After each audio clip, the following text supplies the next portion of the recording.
Esta semana, o Bom Dia Rio Grande está apresentando uma série de reportagens sobre um assunto que vai mudar a vida profissional das pessoas, a reforma trabalhista. Sábado, dia 11, as novas entram em vigor. A intenção é alavancar a economia e abrir mais vagas de emprego. Para isso, trabalhadores e empresários terão mais flexibilidade para negociar. Mas será que isso é bom ou ruim? E como será o futuro do emprego com o avanço das terceirizações? É o que você acompanha agora na terceira reportagem sobre as mudanças nas leis do trabalho. Uma das novidades da reforma trabalhista é também uma das maiores polêmicas. Os acordos entre patrões e empregados muitas vezes podem valer mais do que prevê a lei. É o chamado negociado sobre o legislado.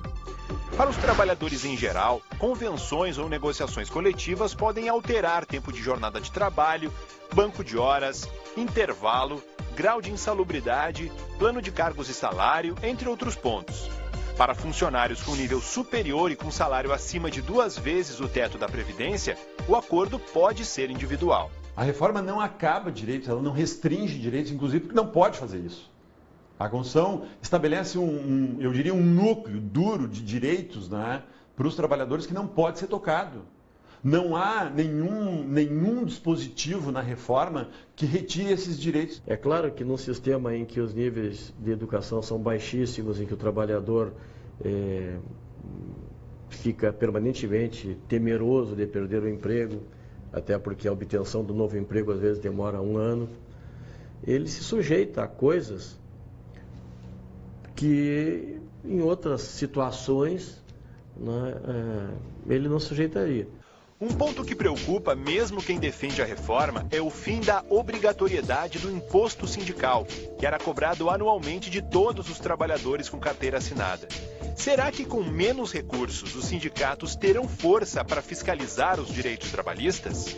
É claro que a gente sabe que no histórico do sindicalismo atual brasileiro, nós temos 17 mil sindicatos, onde mais da metade deles jamais realizou uma negociação de acordo coletivo. Ora, que defesa de interesse do trabalhador é essa, né? Mas para a gente reforçar essa força do sindicato e, portanto, as negociações e os acordos coletivos, tu deveria também efetivamente reforçar o poder do sindicato, né? E eu acho que isso era uma situação que dependia de um processo de transição que a gente não vai vivenciar. Eu fico muito preocupada, por exemplo, com um Brasil como o nosso, que nós temos ainda, por exemplo, os canavieiros lá no Nordeste, temos sindicato rural, que não tem nenhum poder de barganha. Então, esse sindicato, como ficará? Quer dizer, eu fico preocupada com essas regras. Eu fico muito preocupada com a questão do adicional de insalubridade, que é uma questão de saúde também, né? Quer dizer, o sindicato vai negociar que todos recebem o adicional em grau médio, quando, na verdade, tem alguém ali exposto a um adicional em grau máximo. É muito complexo tudo isso. Quase junto com a reforma trabalhista foi aprovada também a lei das terceirizações, que permite às empresas terceirizar a atividade principal do negócio. Por exemplo, numa metalúrgica, antes só era possível terceirizar as atividades meio, como portaria e vigilância. Agora, se o empresário quiser, os próprios metalúrgicos também poderão ser terceirizados. Pela regra, os terceirizados devem ter as mesmas condições de trabalho que os funcionários efetivos, como acesso à alimentação, segurança, transporte e uso de equipamentos.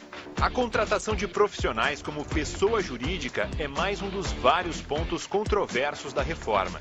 A nova legislação criou a possibilidade do autônomo exclusivo, que é um prestador de serviços para algumas funções específicas. Ele não é um empregado da empresa e, por isso, não conta com direitos trabalhistas e não pode receber ordens. A lei também cria uma espécie de quarentena, que é um período de 18 meses para que um empregado regular que for demitido possa ser recontratado como pessoa jurídica. Antes não havia esse prazo. Essas duas leis, elas têm objetivos claros. É permitir a transferência do contrato de emprego estandartizado que nós temos hoje na CLT, com plenitude de direitos, por outras formas de contratação com direitos reduzidos. A terceirização é a mais evidente delas, com menor salário, maior jornada e que historicamente também produz mais acidentes de trabalho. Essa história da precarização não é bem assim. Evidentemente que se houver precarização, há mecanismos, não é? E já havia mecanismos legais para que houvesse uma correção de rumos. Então, é uma coisa que me preocupa bastante, a ideia de que pelo agir equivocado desse ou daquele, todo o panorama é posto em xeque. A reforma também mudou a forma de cálculo do dano moral para eventuais acidentes de trabalho. As ações terão um limite de valor de acordo com o salário do trabalhador. A presidente do Tribunal Regional do Trabalho acredita que a regra não é justa. Aí nós teríamos uma questão muito grave de entender que um cidadão que recebe salário mínimo vale menos do que uma pessoa que recebe um salário maior. Isto viola o princípio da dignidade humana, viola o princípio da não discriminação e viola o princípio da igualdade, todos os princípios constitucionais. Então é uma situação séria para nós resolvermos aí agora no nosso dia a dia, quando essas ações começarem a aparecer. Ou seja, aquelas condições humanas, o sentimento humano, o sofrimento, a dor, tudo isso agora fica condicionado ao salário que o empregador paga ao empregado. Então, por isso é que isso aí está sendo repensado, né? É um dos pontos mais dramáticos da reforma. Eu dou um exemplo. Um gerente que ganhe 10 mil reais viaja com um funcionário, um motorista da empresa que ganhe 1.000, sofre um acidente, ambos falecem, a família daquele que ganha 1.000 receberá no máximo 50 mil e a família daquele que ganha 10 mil receberá no máximo 500 mil. Mas nós estamos tratando aqui de duas vidas humanas, com valores diferentes para o nosso legislador. Segundo os idealizadores, a reforma entra em vigor com a intenção de gerar mais empregos, desburocratizar o mercado de trabalho e impulsionar a economia. Mas será que vai dar certo? Não acredito nisso e não acredito pelas experiências internacionais que nós temos. Outros países recentemente experimentaram reformas flexibilizantes muito parecidas com a nossa. México, Espanha, Grécia também fizeram refarecidas, permitindo a transferência de contratos de plenos direitos por contratos precarizados. A gente não pode esquecer que quem dá emprego é o empresário, é o empreendedor. A condição de empreendimento no Brasil é bastante complexa. E a gente precisa de adaptações e mudanças na nossa legislação de um modo geral para que ele possa ser provocado mais uma vez a investir e a gerar emprego. De um modo geral, ela vai ser positiva. Nós precisamos terminar com algumas travas e permitir que os negócios se desenvolvam. Eu acho que é um momento importante para isso. Mais de 70 anos depois da criação da CLT, o Brasil se prepara para a maior mudança da legislação das regras do trabalho. Se vai funcionar ou não, o tempo vai dizer.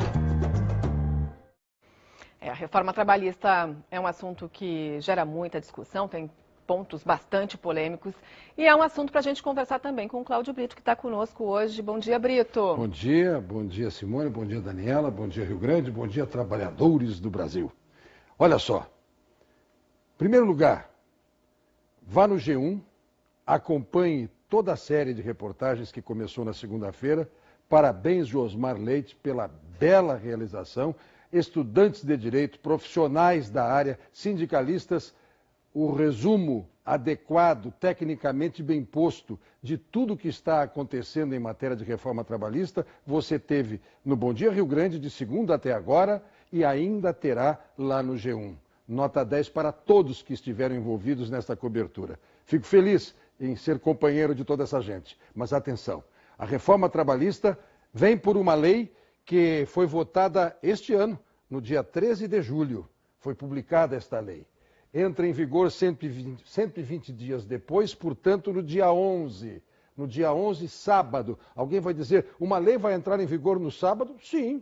Os direitos que são materiais dos trabalhadores que estiverem ingressando ou já em relação de trabalho em andamento, no sábado vão estar todos eles presentes. Vai ter direito à folga, vai ter direito a salário, tudo direitinho. Agora, o bicho vai pegar mesmo a partir de segunda, porque a partir de segunda, como nós vimos na fala da presidente do tribunal, vai acontecer uma caminhada contra a ideia de direitos que podem ser suprimidos e muitas ações trabalhistas vão ingressar com certeza. Há controvérsias, e há controvérsias no meio jurídico, no meio profissional do direito, inclusive. Veja bem, há acusação de inconstitucionalidades, ouvimos ainda há pouco detalhadamente este tema, por exemplo, da reparação do dano moral quantificado a partir do salário. descumprimento de princípios gerais de direito e mais princípios específicos do direito do trabalho. Olha só como é que estão os dois times. O presidente do Tribunal Superior do Trabalho, Ives Gandra, defende a reforma. Contra ele, gozando da independência absoluta da magistratura, estão os juízes do trabalho.